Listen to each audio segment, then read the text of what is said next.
অন্যদিকে ভয়াবহ ভাঙন দামোদর নদে। লাগাতার বৃষ্টি আর ডিভিসি ছাড়া জলে দামোদরের পাড় ভেঙে গেছে। পূর্ব বর্ধমানের খণ্ডঘোষের গৈতানপুর চরমানা এলাকায় নদীগর্ভে বিঘার পর বিঘা চাষের জমি চলে গিয়েছে। আতঙ্কে কয়েকশো পরিবার। কয়েক বছর আগে দামোদরের ভাঙন ঠেকাতে তারের জালে বেঁধে বড় বড় বোল্ডার দিয়ে পাড় বাঁধানো হয়েছিল, কিন্তু সেই পাড় ভেঙে দামোদরে তলিয়ে গিয়েছে। নতুন করে পাড় বাঁধানোর দাবি করছেন বাসিন্দারা। দ্রুত কাজ শুরু করার আশ্বাস দিয়েছে প্রশাসন। সমস্ত চাষি ভাইদের জমি জায়গা ঘর বাড়ি ভেঙে একাকার হয়ে যাচ্ছে।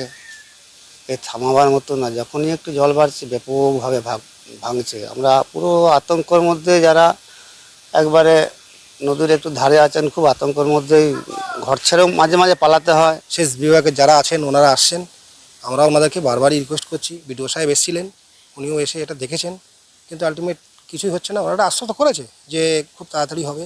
এবং এখানে আমরা টোটাল এবার বাংলার বাড়ি প্রকল্পে আমরা 91টা ঘর আমরা এই গ্রামে পেয়েছি।